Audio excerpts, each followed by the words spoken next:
فوارہ آپ ضرور ساتھ رکھیں. یہ فوارہ ہے, اس میں پانی بھرا ہوا ہے, آن لائن ہم نے اس کو منگایا تھا.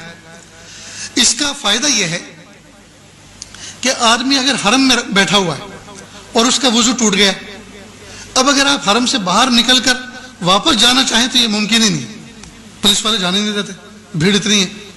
اب وضو ٹوٹ گیا, جگہ بھی سنبھالنی ہے, نماز بھی پڑھنی ہے جماعت کے ساتھ, اور وضو بھی کرنا, اب کیا کریں؟ تو آپ ایسا اپنے ہینڈ پرس کے اندر ساتھ میں ہر وقت پانی بھر کے رکھیں اور اس سے آپ وضو کر لیں. اس سے وضو کرنے کا طریقہ بہت آسان ہے. جیسے میرا کندھے کا رومال ہے, یہ چھوٹا سا جو نیپکن آتا ہے تھوڑا موٹے والا, وہ اپنے ساتھ ہر وقت رکھیں, اس کو گود میں بچھا لیں, ٹھیک, اور آستین چڑھائیں.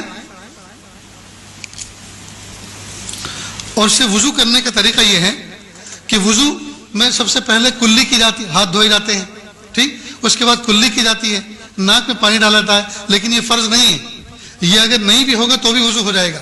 سب سے پہلا فریضہ کیا ہے؟ چہرے کا دھونا, پیشانی کے بالوں سے ٹھوڑی کے نیچے تک, ایک کان کی لو سے دوسرے کان کی لو تک, یہ نمبر 1 فریضہ ہے. لہذا اس کا ادا کرنے کا طریقہ یہ ہے کہ آپ ایسے کریں,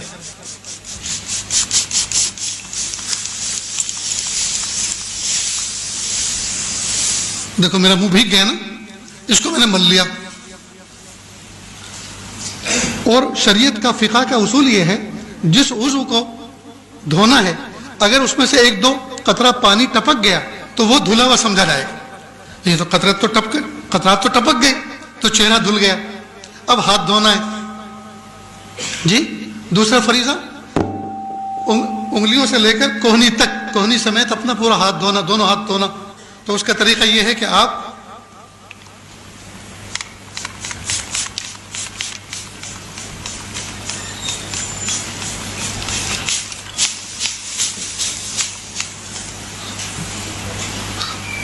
یہ آپ کا ہاتھ دھل گیا, ٹھیک.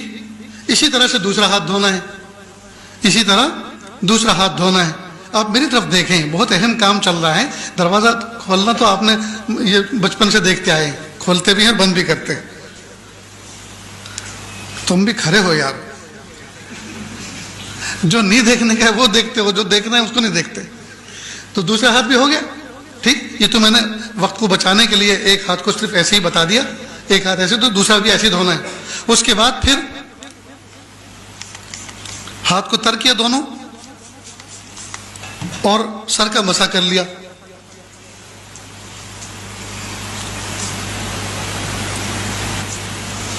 ہو گیا مسح. اسی طرح دونوں پیر کو دونوں. اب نہ دریا بہا, نہ نالی چلی, نہ جو ہے کسی کو کراہت ہوئی, آسانی کے ساتھ بیٹھے بٹھائے اپنی جگہ پہ حرم میں آپ نے وضو کر لیا. ایسا ہی آپ جہاز میں کر سکتے ہیں, ایسا ہی آپ بس میں کر سکتے ہیں, ایسا ہی آپ ٹرین میں کر سکتے ہیں, اور ایسا ہی آپ ہر مجمع میں کر سکتے ہیں, اور آپ باوضو رہیں گے. سمجھ گئے دوستوں؟ تو آپ اس طرح کا پرچیز کر لیں, اپنے ساتھ بھی رکھیں, ماں بہنیں جو حج میں ساتھ میں جا رہی ہیں ان کا الگ رکھیں, سمجھ گئے, ان کا الگ رکھیں. انشاءاللہ ان کو کبھی بھی تکلیف نہیں ہوگی.